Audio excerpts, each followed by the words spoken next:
से आप सब आज हम लोग कक्षा 4 का पार्ट 2 पढ़ेंगे। जैसा सवाल वैसा जवाब।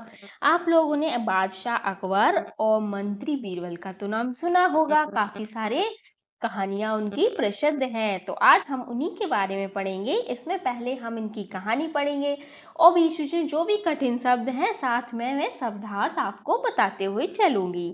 सवाल आप लोग पूछते होंगे अपने क्लासरूम में, अपने मम्मी से, अपने पापा से, तो जैसा सवाल आपका होता होगा वैसा ही तो जवाब मिलता है या सबके सही जवाब मिलते हैं। कभी कभार तो आप लोग भी ऐसा ऊटपटांग सा सवाल पूछते हैं जिसका कोई जवाब नहीं देते बनता है मम्मी या पापा या फिर टीचर से।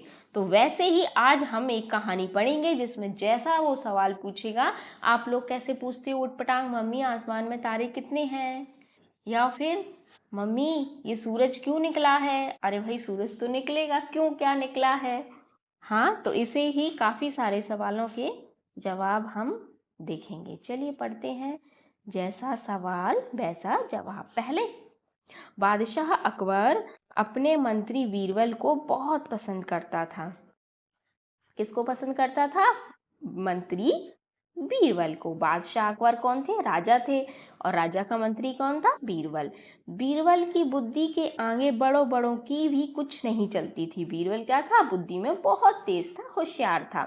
इसी कारण कुछ दरबारी बीरबल से जलते थे। क्या करते थे? जो दरबारी थे वो बीरबल से जलते थे। क्यों जलते थे? देखो, जिसके अगर क्लासरूम में अगर आपके साथ का कोई बच्चा मॉनिटर होता है, वो लगातार रोता है, तो आप लोगों को भी ये लगता है ना। जलने का मतलब ये नहीं होता है कि वो लोग आग से जलते, ईर्ष्या। इसमें जलने का मतलब क्या है? ईर्ष्या। तो ईर्ष्या वाला जलना है यहाँ पे, याद रखिएगा। ठीक है, तो ईर्ष्या करते थे, वो जलते थे। वे बीरबल को मुसीबत में फंसाने के तरीके सोचते रहते थे। मुसीबत में कैसे फंसाने के तरीके सोचते थे? जैसे कि हम इसके ऊपर कोई ऐसा काम लगा दें या फिर उससे ऐसा कोई प्रश्न पूछें कि ये फंस जाए। अकबर के एक खास दरबारी ख्वाजा शराफ को अपनी विद्या और बुद्धि पर बहुत अभिमान था। अभिमान मतलब घमंड। क्या था उसको? घमंड था। घमंड हमें कभी भी नहीं करना चाहिए। एक दरबारी था जिसका नाम था ख्वाजा शराफ। ख्वाजा शरा नाम होता है जो ट्रांसजेंडर होते हैं उनका नाम रखा जाता है ख्वाजा शराफ। ओके, अपनी विद्या और बुद्धि पर बहुत अभिमान था। बीरबल को तो वो अपने सामने एक निरा बालक और मूर्ख समझता था। क्या समझता था?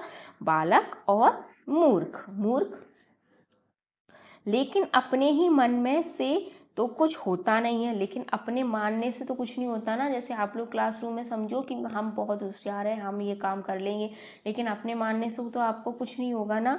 जब टीचर बोलेगी आप होशियार हो तभी तो माना जाएगा ना। तो ऐसे ही है, कह रहे हैं अपने मानने से तो कुछ नहीं होने वाला। एक फिर क्या हुआ? दरबार में बीरबल की ही तूती बोलती थी। तूती बोलती मतलब क्या होता है?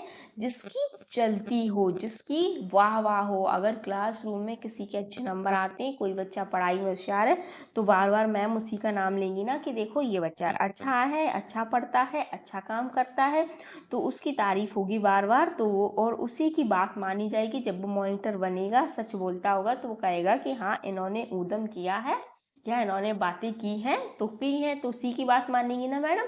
तो उसी को बोलते हैं तूती बोलना, किसी की वाहवाही होना। ओके, चलिए। और ख्वाजा शराब साहब की बातें ऐसी लगती थी जैसे ना कारखाने में तूती की आवाज़। ना कारखाना क्या होता है? जहाँ पे म्यूजिकल इंस्ट्रूमेंट बजते हैं। जैसे आप लोगों के यहाँ पे म्यूजिक का पीरियड होता है, म्यूजिक में जो पीरियड में जहाँ आप लोगों के हारमोनियम तबला सब रखे रहते हैं, तो उसी में एक इंस्ट्रूमेंट होता है तूती। पूछिएगा मैडम से तूती किसको बोलते हैं, तो वो उसके ऐसा लगता है ना खाने में तूती की आवाज़ हो रही है, ऐसा लगता था ख्वाजा शराफ साहब की बातों का। ख्वाजा साहब की चलती तो वे बीरबल को हिंदुस्तान से निकलवा देते। लेकिन निकलवाते कैसे बताओ? चलती तब निकलवाते ना, लेकिन चलती नहीं थी तो कैसे निकलवा देते? एक दिन ख्वाजा ने बीरबल को मूर्ख साबित करने के लिए बहुत सोच विचार कर कुछ मुश्किल प्रश्न सोच लिए। उन्हें विश्वास था कि बादशाह के उन प्रश्नों को सुनकर बीरबल के छक्के छूट जाएंगे।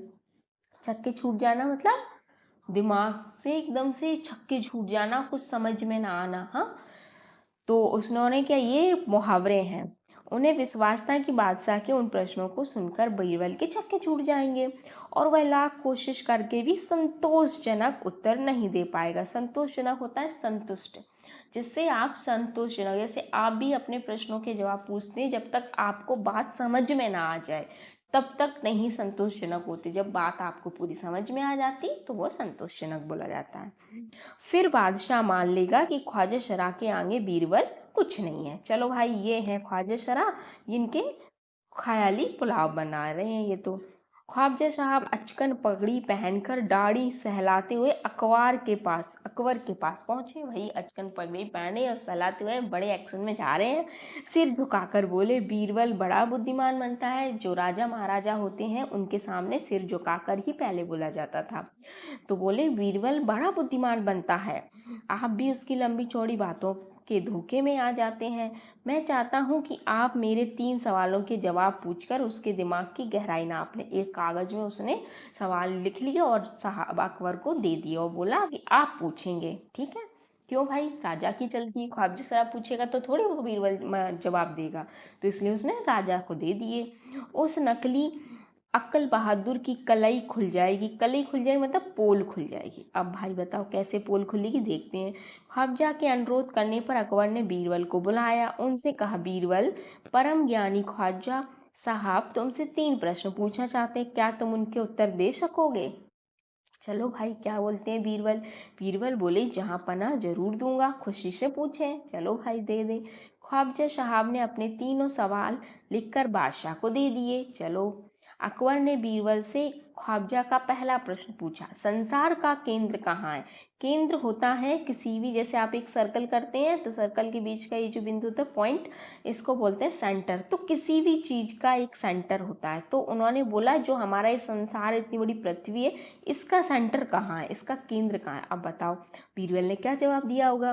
बीरबल ने तुरंत जमीन पर अपनी छड़ गाड़कर उत्तर दिया। बोला, यही स्थान चारों ओर से दुनिया के बीचों बीच पड़ता है।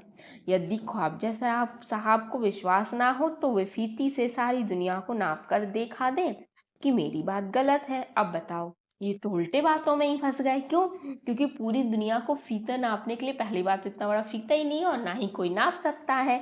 अगर फीता किसी ने बना भी लिया तो नापेगा कैसे? नहीं नाप सकता। तो फिर अब तो वो अपने सवाल में ही फंस चुके हैं। तो इस और बीरबल के प्रश्न का उत्तर को गलत भी नहीं कर सकते, क्योंकि जब नापेंगे नहीं तो गलत कैसे करेंगे। अकबर ने दूसरा प्रश्न किया, आकाश में कितने तारे हैं? अरे वाह! बीरबल ने एक भेड़ मंगवाया। भेड़, एक जानवर।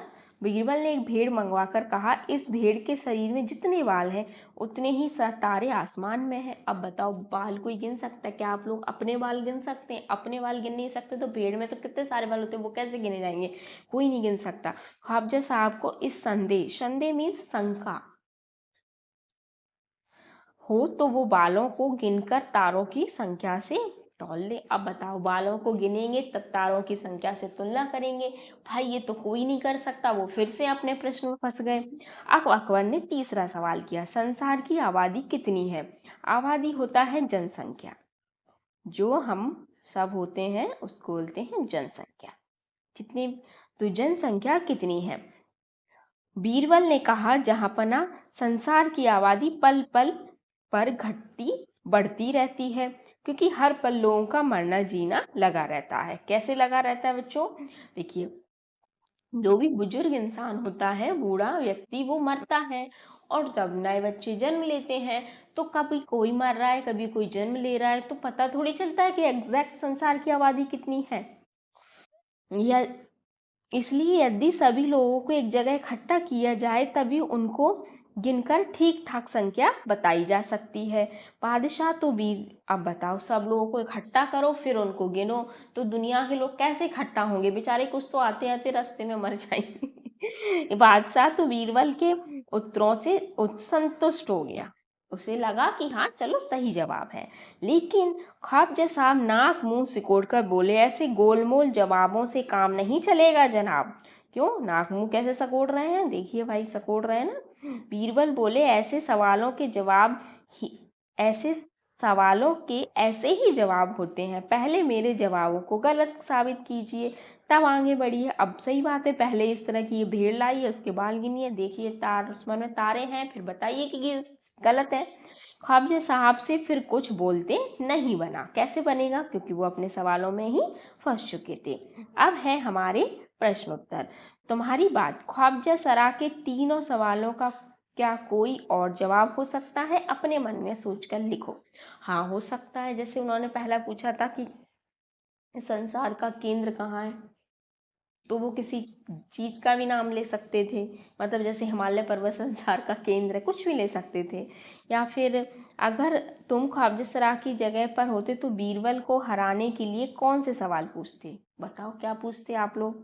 ख्वाबजा सरा का बस चलता तो बीरबल को हिंदुस्तान से निकाल देता। अगर तुम्हारा बस चले तो तुम कौन सी इच्छाएं पूरी करोगे? बताओ भाई, कौन सी इच्छाएं पूरी करोगे?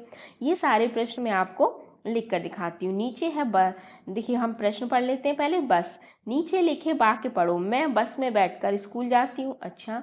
ख्वाबजा सरा का बस चलता तो बीरबल को निकाल देके। देखिए एक ही शब्द है, ये बस के लिए है, ये अपने ख्वाबजा सरा का बस चलता। बस अब रुक जाओ, बस 2 दिन की तो बात है, मैं आ जाऊंगी। ये बस एक ही शब्द है, लेकिन इसका अलग अलग प्रयोग हुआ है। ऊपर लिखे वाक्यों में बस शब्द का अर्थ अलग अलग है। अब इसी तरह चल शब्द से वाक्य बनाओ। जैसे चल, चल चल, चला, चले, चलना, चलती, चलो। इनसे हमें वाक्य बनाने हैं। चलिए हम प्रश्न उत्तरों को लिखते हैं। पहला है हमारा, ख्वाबजा सरा के तीनों सवालों का क्या कोई और जवाब हो सकता है? तो हाँ, हो सकता है। जैसे कि पहला सवाल था संसार का केंद्र कहाँ है, तो इसका हो सकता है हिमालय की सबसे ऊंची चोटी ही सबसे ऊंची जगह ही संसार का केंद्र है। ख्वाबजा सरा नाप कर देख लो। आकाश में कितने तारे हैं? तो एक बोरी सरसों में जितने दाने होते हैं, आकाश में उतने ही तारे हैं। ख्वाबजा गिन के देख लो। सरसों के दाने आप लोगों ने देखे होंगे, नहीं देखे तो देखिएगा, घर में होंगे। संसार की आबादी कितनी है? ख्वाबजा के सिर और दाढ़ी में जितने बाल हैं, संसार की आबादी उतनी है। वह चाहे तो अपनी दाढ़ी और सिर के बाल मुड़वाकर गिनती कर ले। इस तरह के कुछ भी आप लोगों के मन में हो तो लिख सकते हैं। अगला है, अगर तुम ख्वाबजा की होते तो बीरबल को हराने के लिए कौन से सवाल पूछते? तो हम लिखेंगे, अगर हम ख्वाबजा के होते तो बीरबल को हराने के लिए बादशाह का कहना कि बीरबल के मूर्ख है, उसे देश निकाल दे देना चाहिए। बादशाह ने झूठ बोला या सच? इस तरह से सवाल पूछते। ख्वाबजा सरा का बस चलता तो बीरबल को हिंदुस्तान निकलवा देते। अगर तुम्हारा बस चले तो कौन सी इच्छाएं पूरी करोगे? तो कौन सी इच्छा करोगे? अगर हमारा बस चले तो अपने लिए कार ले लूंगा, सारी दुनिया की सैर करूंगा, संसार की हर तरह की चॉकलेट अपने फ्रिज में रख लूंगा मैं, या फिर सुपरमैन बन जाऊंगा, दुनिया के सारे अपराधियों को पकड़ लूंगा। या फिर आप लोग ये भी लिख सकते हैं, हम इस देश की गरीबी मिटा सकते हैं। हम इस देश से गरीब भी को गरीबी को मिटा सकते हैं। ये मैंने आप लोगों के हिसाब से ही प्रश्नों के उत्तर लिखे हैं। आप लोगों के मन में यही सवाल आते हैं, मैंने बच्चों से क्लासरूम में पूछे थे तो उन्होंने यही सारे जवाब दिए थे। चलिए, अब है नीचे बस लिखा है, अब हम लोग इसके करते हैं। बस से अलग अलग था ना, तो पहला हम लिखेंगे जैसे उत्तर, बीच सड़क पर मत चल, मैं तो चल चल कर थक गया हूँ, तुम बैठो मैं चला, चलो अब पढ़ाई करें, अब हमें चलना चाहिए, इसी को चलती का नाम गाड़ी कहते हैं, कैसे चलें, अभिनव तो आया ही नहीं, यह फिल्म बहुत चलेगी, या फिर ट्रेन चलेगी, कुछ भी कर सकते हैं। चलिए अब हम लोग बुक पे चलते हैं। पहला प्रश्न है हमारा, बड़े कहानी। एक दिन अकबर ने बीरबल से पूछा, बीरबल दुनिया में सबसे अधिक शक्तिशाली कौन है? बीरबल ने क्या कहा होगा? कहानी आगे बढ़ा। तो बताइए सबसे शक्तिशाली बीरबल ने क्या सोच के बताया होगा? बीरबल बहुत बुद्धिमानी था, कुछ अच्छा जवाब दिया होगा उसने। तो उसी तरह से आप लोगों को भी जवाब देना है। खोजो कहानियां। बीरबल की चतुराई के किस्से बहुत मशहूर हैं। आप लोगों ने अगर ये किस्से सुने तो बहुत अच्छी बात है, नहीं सुने तो बीरबल की कहानियों को सुनिए। तुम भी बीरबल का एक ऐसा ही किस्सा ढूंढो जिसमें वह अपने जवाबों से सबका मुंह बंद कर देता है। आप लोगों को ये ढूंढना ही आपका खुद का काम है। बीरबल की तरह आप बहुत से अन्य व्यक्तियों की हाजिर जवाबी के किस्से प्रसिद्ध हैं, उनके नाम बताओ। हाँ, बीरबल की जगह ही काफी लोग ऐसे थे, जैसे था तेनालीराम। हाँ, तेनालीराम, इनकी कहानियों के किस्से भी बेटा बहुत प्रश्न है। आप लोग फोन में लगे रहते हैं, इनकी कहानियां निकालिए यूट्यूब में। अगर आप लोग फोन चलाते हैं, चलाते तो सभी बच्चे, तेनालीराम की कहानियां निकालिए। एक थे शेख चिल्ली, शेख चिल्ली की कहानियां निकालिए और देखिए कि कितने अच्छे अच्छे इनकी सारी कहानियां हैं। शेख चिल्ली, ठीक है। ये दो नाम मैंने लिखे, आप लोग और कोई नाम आते हो तो बताइएगा। एक और शब्द, नीचे लिखे शब्दों की जगह कौन सा शब्द इस्तेमाल हो सकता है, खाली जगह में लिखो। जैसे बुद्धिमान को और क्या कहते हैं, अभिमान को क्या कहते हैं, संसार को दुनिया, मूर्ख को, विश्वास को, कोशिश को। अगला है मुहावरा, नीचे लिखे मुहावरों का इस्तेमाल तुम कब कब कर सकते हो, आपस में चर्चा करो। चलिए इन लोगों के हम आंसर लिख लेते हैं। पहला है हमारा बुद्धिमान, बुद्धिमान को लिखेंगे समझदार, मूर्ख बेवकूफ, अभिमान घमंड, विश्वास यकीन, संसार दुनिया, कोशिश प्रियतन।